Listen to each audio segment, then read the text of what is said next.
भागलपुर जिले में आयोजित 24 केंद्रों पर बीपीएससी की फेज 3 शिक्षक भर्ती परीक्षा आयोजित की गई। यह परीक्षा 2 पालियों में आयोजित की गई। पहली पाली 9:30 बजे सुबह से शुरू हुई, वहीं दूसरी पाली 2:30 से प्रारंभ हुई। परीक्षा के गाइडलाइंस के अनुसार परीक्षार्थियों को 2 घंटा पहले परीक्षा केंद्र पहुंचकर अंदर प्रवेश करना था, लेकिन कुछ अभ्यर्थी समय पर नहीं पहुंच पाए और परीक्षा केंद्र का मुख्य द्वार बंद हो गया। उसके बाद की तस्वीर भागलपुर से ऐसी सामने आई है जिसे देखकर आप दंग रह जाएंगे। भागलपुर के मारवाड़ी पाठशाला इंटर स्कूल में पहली पाली में गेट बंद हो जाने के बाद परीक्षार्थी दीवार और ग्रिल फांदकर परीक्षा केंद्र में प्रवेश करते नजर आ रहे थे। सभी परीक्षा केंद्रों पर सुरक्षा के पुख्ता इंतजाम थे। साथ ही ई प्रवेश पत्र पर QR कोड स्कैनिंग, बायोमेट्रिक सत्यापन, चेहरे का मिलान और OMR सीट से बारकोड की स्कैनिंग भी की गई। फिर भी ऐसी तस्वीर भागलपुर के मारवाड़ी कॉलेज से देखने को मिल रही है। वहीं परीक्षा केंद्र परिसर में mobile, bluetooth, wifi gadget, electronic pen, pager, घड़ी आदि ऐसी इलेक्ट्रॉनिक सामग्रियों को ले जाना पूर्ण रूपेण मनाही थी।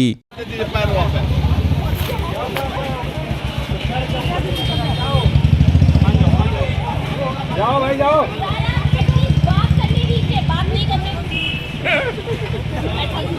दीजिए सर। कूदो।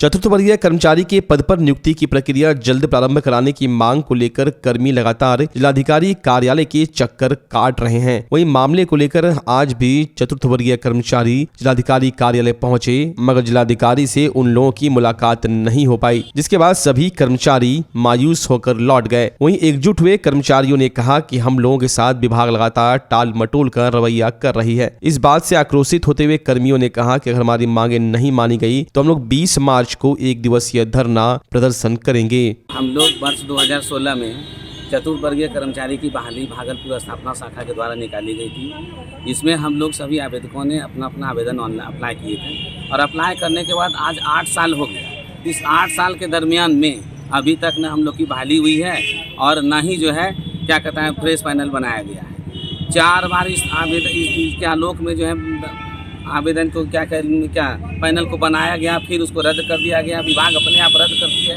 अपने आप बनाती है। आज हम लोग जो है जिला अधिकारी महोदय से आज 3 बार, तीसरे शुक्रवार को भी मिलने आए, लेकिन हम लोग का भाग्य खराब है क्या जिला अधिकारी महोदय से मिल नहीं पाते हैं, क्योंकि वो बैठते नहीं हैं। ADM साहब से मिलते हैं। ADM साहब तो इस बात को जो है कहते हैं आपका कभी खत्म हो गया है। खत्म हो गया तो इसी विज्ञापन के आलोक में बिहार कर्मचारी चयन आयोग के द्वारा फिर दिनांक 10/4/2023 से 1/5/2023 तक फिर आवेदन अप्लाई किया ऑनलाइन। फिर हम लोग सभी आवेदकों ने अप्लाई किया ऑनलाइन करने के बाद भी आज तक हम लोग का नाम लिस्ट में है कि नहीं है। हम लोग का स्थापना शाखा आते हैं तो कहता है कि हम लोग इसके बारे में कुछ नहीं जानते हैं। आप कर्मचारी चाहिए उन्हें को पूछिए तो पटना जाइए तो फलना जगह जाइए। इससे हम लोग जो है इस बार फिर हम लोग लास्ट हम लोग सोचे कि क्या करेंगे, हम लोग DM साहब से मिल लेते हैं। आज भी हम लोग मिलने के लिए आए, DM साहब आज नहीं है। आगे क्या कर रहे हैं? तो मुख्यमंत्री के DM साहब आज भी नहीं है। आज हम लोग से ये जानना चाह रहे थे कि सर कम से कम हम लोगों को ये जो आवेदन जो ऑनलाइन किया गया था इसका तो प्रकाशित कर दिया जाए। पैनल प्रकाशित करके हम लोग को देख लेंगे। अपना अपना नाम है मेरा और नाम दिखा करके हम लोग को सर इसको बहाली किया जाए। आगे क्या कर रहे हैं आप? आगे अब हम लोग जो है थक हार करके अब हम लोग लास्ट जो है अनशन पर आमरण अनशन करेंगे हम लोग। भागलपुर जिला अंतर्गत लोदीपुर थाना क्षेत्र के तहबलपुर चौक निवासी सुभाष मंडल के खाते से 500 की जगह 3000 की राशि अवैध तरीके से CSP संचालक विनोद कुमार ने निकासी कर ली थी। इसकी शिकायत उन्होंने यूको बैंक लोदीपुर शाखा प्रबंधक तथा जोनल कार्यालय भागलपुर में कर दी थी, परंतु कार्रवाई के बजाय शाखा प्रबंधक द्वारा इस मामले को दबाने का प्रयास किया जा रहा था। हालांकि लोदीपुर पुलिस और बैंक प्रबंधन जाँच में जुटी है। वहीं इस घटना से मर्माहत होकर कक्षा 9 की छात्रा ने एक जागरूकता गीत रच डाला। आइए आपको सुनाते हैं वो गीत। मोदी जी के राज में कैसन दिन भले कैसन भले समैया रे। मोदी जी के राज में कैसन दिन भले कैसन भले समैया रे। यूको बैंक सलूट लगले गरीब के रुपैया रे। यूको बैंक सलूट लगले गरीब के रुपैया रे। मोदी जी के राज में कैसन दिन भले कैसन भले समैया रे। मोदी जी के राज में कैसन दिन भले कैसन भले समैया रे।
अगर आप अपने बच्चों की हकलाहट, तुतलाहट या मूक बधिरता को लेकर चिंतित हैं या बढ़ती उम्र के साथ बहरेपन की समस्या से परेशान, तो चिंता छोड़िए, क्योंकि अब भागलपुर में आ गया है इन सब का समाधान। Nirala speech and hearing clinic.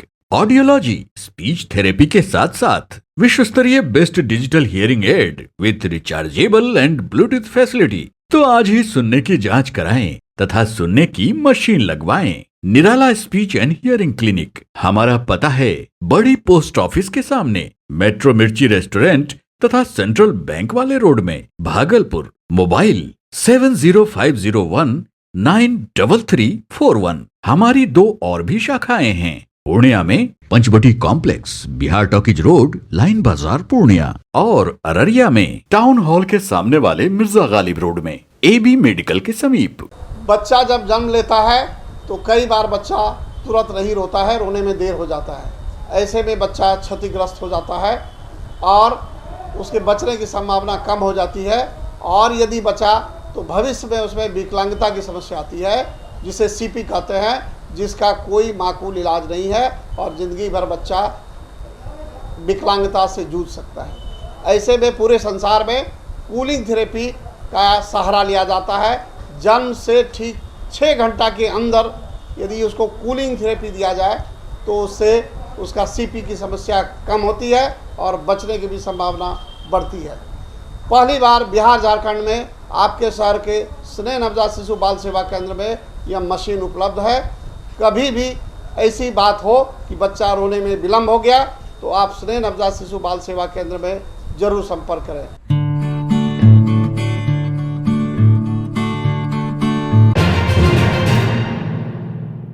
Bihar, Jharkhand और बंगाल के सभी जिलों में मतदाताओं को जागरूक करने के लिए कार्यक्रम आयोजित किया जा रहा है। लोकसभा चुनाव में मतदान का प्रतिशत बढ़ाने के लिए लोगों को जागरूक किया जा रहा है। इसी कड़ी में 17 मार्च रविवार को भागलपुर के CMS हाई स्कूल आदमपुर से मतदाता जागरूकता रैली निकाली जाएगी, जो CMS हाई स्कूल से घंटा घर और घंटा घर से मानिक सरकार चौक होते हुए CMS स्कूल तक परिभ्रमण के बाद संपन्न होगी। आमजनों, संगठनों और संस्थाओं से अपील की गई है कि वो इस रैली में जरूर शामिल हो और मतदाताओं को मतदान के लिए उत्साहित करें।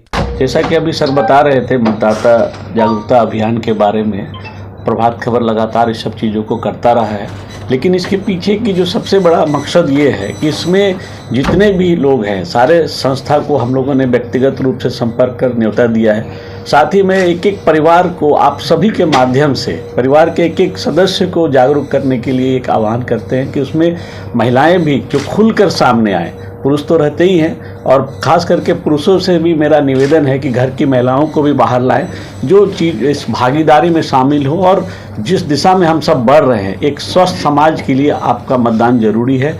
इसको जागरूक हम अपने को भी करें, अपने घर के आसपास के भी लोगों को करें, ताकि ये जो रैली हम लोग निकाल रहे हैं इसका मकसद पूरा हो। ये हम लोग का मूल मकसद है, और हम सब मतलब खुल के एक एक संस्था से संपर्क किया है, और आप सब के माध्यम से आप सबसे भी निवेदन है कि जहाँ भी जो संस्था हैं, जहाँ भी 2-1 व्यक्ति हैं, आप सब उनको जोड़ें, परिवार को जोड़ें।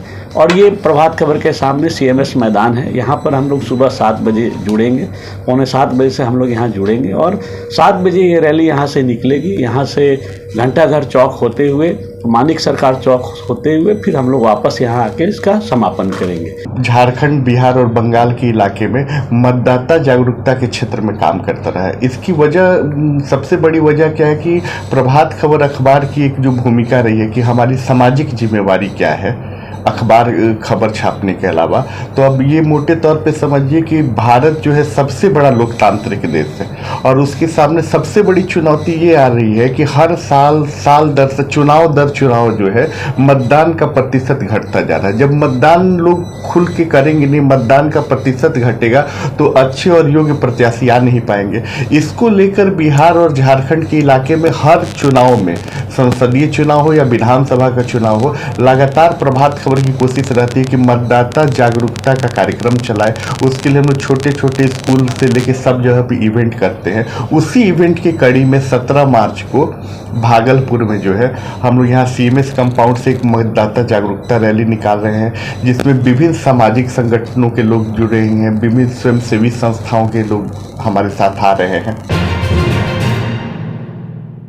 भागलपुर की देवी बाबू धर्मशाला में एमएसएमई मंत्रालय भारत सरकार पटना के द्वारा भागलपुर में एक दिवसीय एमएसएमई कॉम्पिटिटिव लिंक योजना के विषय पर जागरूकता कार्यक्रम का आयोजन किया गया। कार्यक्रम की अध्यक्षता कार्यालय के सहायक निदेशक संजीव आजाद IDS ने किया। कार्यक्रम में मुख्य अतिथि के रूप में राष्ट्रीय उत्पादकता परिषद पटना के पूर्व क्षेत्र निदेशक AK सिंह सम्मिलित हुए। कार्यक्रम में विशिष्ट अतिथि के रूप में खुशबू कुमारी महाप्रबंधक जिला उद्योग केंद्र भागलपुर, दिनेश पासवान अध्यक्ष भारतीय उद्यमी संघ भागलपुर, गोविंद अग्रवाल अध्यक्ष पूर्वी बिहार उद्योग संघ भागलपुर, श्रवण बाजोरिया अध्यक्ष Bihar chamber of commerce and industries Bhagalpur एवं अन्य अतिथियों का स्वागत साल व गुलदस्ता से किया गया। कार्यक्रम संयोजन व समन्वय कार्यालय के संजीव आजाद ID सहायक निदेशक MSME DFO पटना ने किया। कार्यक्रम में सभी अतिथियों ने दीप प्रज्वलित कर कार्यक्रम की शुरुआत की। वहीं पटना के DFO संजीव आजाद ने बताया, इस कार्यक्रम में भागलपुर के उद्यमियों के बीच राज्य में सूक्ष्म, लघु एवं मध्यम उद्यम के बारे में विस्तार से जानकारी दी गई। उन्होंने उद्यमियों MSME के वैश्विक स्तर पर MSME कॉम्पिटिटिव लोन योजना द्वारा प्रतिस्पर्धी बनना, MSME योजना की प्रक्रिया के संबंध में विभिन्न जानकारी दी और अपने संबोधन में सभी प्रतिभागियों को शुभकामनाएं दी।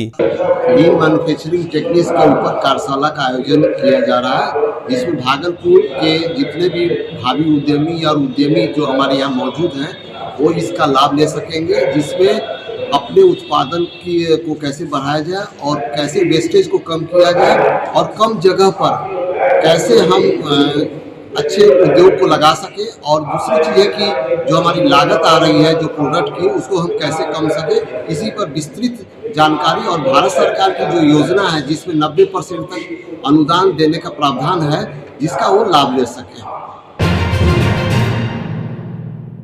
जीवन जागृति सोसाइटी जीवन रक्षा पर लगातार काम करते आ रही है, विशेषकर सड़क दुर्घटना पर। इसी कड़ी में आज रेड क्रॉस रोड स्थित कार्यालय में बैठक हुई। अध्यक्ष डॉक्टर अजय सिंह ने कहा कि लाखों ड्राइवर यानी चालक एक साथ कई व्यक्तियों की जीवन को सुरक्षित रखते हुए हमें अपने गंतव्य तक पहुंचाते हैं। एक जगह से दूसरे जगह जाना भी जीवन का अंग और इसका निर्वहन चालकगण के द्वारा होता है। चालक का जीवन कठिन परिस्थितियों से गुजरता है। अधिकतर चालक अपना कार्य बहुत ही सतर्कता से करते हैं, लेकिन कुछ ऐसे भी चालक हैं जो जिंदगी को नहीं समझते हैं, दुर्घटनाग्रस्त होकर अपना भी और सवारियों के जान जाने का कारण बन जाते हैं। चालकों के हौसला अफजाई के लिए जीवन जागृति सोसाइटी द्वारा चालक सम्मान समारोह का आयोजन आगामी 30 मार्च को होटल स्टोन पार्क में किया जाएगा। इस सम्मान समारोह में वैसे वाहन चालकों को सम्मानित किया जाएगा जिनके द्वारा पिछले 10 साल में कोई भी बड़ी दुर्घटना न की गई हो। कार्यक्रम के संयोजक राकेश माही होंगे। हम लोग दिन रात घूमते रहते हैं, लोग बाग गाड़ियों पर चलते रहते हैं और यदा कदा हम लोग देखते हैं कि उसी में दुर्घटनाग्रस्त हो जाता है, लोगों की जान चली जाती है। लेकिन दूसरे तरफ लाखों की संख्या में ऐसे ड्राइवर हैं जो बहुत ही संजीदगी से चलाते हैं। वो ड्राइवर चालक के महत्व को समझते हैं।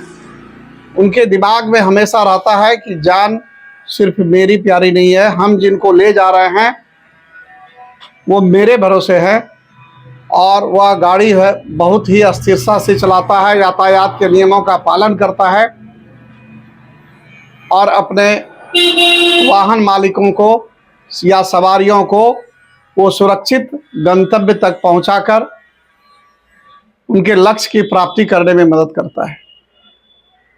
ऐसे सजग चालक, कर्तव्यनिष्ठ चालक, रिस्पॉन्सिबल चालक को हम लोग सम्मान क्यों नहीं दें। तो हम लोग जिनके बदौलत हम लोग ट्रेवल करते हैं, गाड़ियों में सो भी जाते हैं और अपने गंतव्य तक पहुंचते हैं, उसको सम्मान करना हमारा फर्ज बनता है। और ऐसे सम्मान समारोह से उनमें एक आत्मबल बढ़ेगा, उसमें एक एहसास होगा कि हमें और रिस्पॉन्सिबल होना है। और इसीलिए जीवन जागृति सोसाइटी जो लगातार सड़क दुर्घटना पर काम करती है, हम लोगों ने ड्राइवर सम्मान समारोह का आयोजन करने का निश्चय किया है, जो 30 मार्च को होटल स्टोन पार्क में अपराह्न 2 बजे होना तय हुआ है। तो आइए अपने सजग ड्राइवर का मान बढ़ाएं और उन्हें सम्मान दिलाएं। और हम निवेदन करेंगे जो भी आपके माध्यम से इसको देख रहे हैं यदि आपके ड्राइवर 10 सालों से लगातार गाड़ी चला रहे हैं और कोई भी मेजर दुर्घटना नहीं हुआ है, सजग हैं, अच्छे इंसान हैं, आपके पारिवारिक बातों को कहीं दूसरे जगह नहीं पहुंचाते हैं, ये भी दायित्व निभा रहे हैं, यानी कुल मिलाकर आपको ऐसा लगता है कि ये हमारे घर के परिवार हैं और जितना कर्तव्यनिष्ठ हैं हमसे कहीं ज़्यादा वो है, तो उनको सम्मान समारोह में भाग लेने का मैं निमंत्रण देता हूं और निवेदन करता हूं कि आप खुद आए और अपने चालक का सम्मान अपने खुद हाथों से करें। सुल्तानगंज के एकी गोपालन कॉलेज में राजद परिवार के द्वारा सदस्यता अभियान की शुरुआत की गई। कार्यक्रम का नेतृत्व नवनिर्वाचित राजद के जिला उपाध्यक्ष डॉक्टर नेनिका ने की। कार्यक्रम में मुख्य अतिथि के रूप में राजद जिला अध्यक्ष चंद्रशेखर प्रसाद यादव, महिला प्रदेश महासचिव रिंकू राज, जिला उपाध्यक्ष विवेकानंद यादव, जिला महासचिव श्री कुमार सिंह, राजद प्रखंड अध्यक्ष कैलाश प्रसाद यादव रहे। इस दौरान राजद जिलाध्यक्ष चंद्रशेखर प्रसाद यादव ने सैकड़ों युवाओं एवं युवतियों को राजद परिवार में जोड़ते हुए कहा कि आने वाले लोकसभा चुनाव में बिहार की 40 सीटों पर महागठबंधन जीत हासिल करेगी। इस दौरान सैकड़ों राजद कार्यकर्ता मौजूद थे और काफी संख्या में है सदस्यता अभियान चलाई गई और काफी नवयुवक जो थे, विद्यार्थी थे, इसमें जुड़े हुए हैं। मुझे खुशी हो रही है कि सारे विद्यार्थी एक तेजस्वी का ही नारा लगा रहे हैं और आने वाला समय तेजस्वी जी का ही होगा और तेजस्वी जी हमारे मुख्यमंत्री ही बनेंगे। आज राजद परिवार की तरफ से मैं आई हूँ। मुझे जिला अध्यक्ष महोदय के द्वारा जिला उपाध्यक्ष का पद दिया गया है और आज से मैंने अपना कार्यक्रम प्रारंभ किया है सदस्यता अभियान को लेकर के। और आज के बाद मैं राजद परिवार को मजबूत करूँगी और आने वाले दिन में 2025 के चुनाव में भारी बहुमत के साथ तेजस्वी यादव सरकार बनाएगी। आज हम लोग एके गोपालन कॉलेज सुल्तानगंज में डॉक्टर नैनी के नेतृत्व में सदस्यता अभियान का आगाज़ इसी कॉलेज से किया गया और बहुत ही छात्रों में, नौजवानों में बहुत ही उत्साह और उमंग है कि आने वाला जो समय है 24 और 25 दोनों में मैंने फतेह करेंगे। हम लोग पूर्ण बहुमत से सरकार बनाने का काम करेंगे। एके गोपालन महाविद्यालय में सदस्यता अभियान चलाया गया और सदस्यता अभियान हमारे जो यहाँ पर पूरा ज़िले में उपाध्यक्ष का पद दिया गया है, क्या नाम है, डॉक्टर नैनिका जी को, तो उनको आईटी सेल का और सदस्यता अभियान का प्रभारी बनाया गया। उन्होंने अपना कार्यक्रम का प्रारंभ आज से किया। उसमें बतौर मुख्य अतिथि हमको यहाँ पर आमंत्रित किया था और हम उसमें आए और लोगों से, विद्यार्थियों से, आम आवाम से मैंने आग्रह किया कि इस बार जो है तेजस्वी भवा बिहार होगा। 2025 जो आने वाले हैं और 2024 में जो लोकसभा चुनाव हो रहा है, 2024 के लोकसभा चुनाव में यहाँ से भारतीय जनता पार्टी का सफाया होगा और 40 में 40 सीट राष्ट्रीय जनता दल जीतेगा और 2025 में पूर्ण बहुमत के साथ तेजस्वी जी के नेतृत्व में पढ़ाई लिखाई, दवाई, कमाई, सिंचाई और रोजगार वाली सरकार बिहार में स्थापित होगा। लोगों को रोजगार मिलेगा और लोगों को नौकरी मिलेगा। खास करके हमारे नेता का जो ड्रीम प्रोजेक्ट है कि बिहार के हर युवा को रोजगार मिले और नौकरी मिले। जब हर युवा को रोजगार और नौकरी मिल जाएगा, बिहार में इंडस्ट्रीज का स्थापना हो जाएगा, स्वतः बिहार विकसित हो जाएगा और बिहार नई ऊंचाई को छुएगा।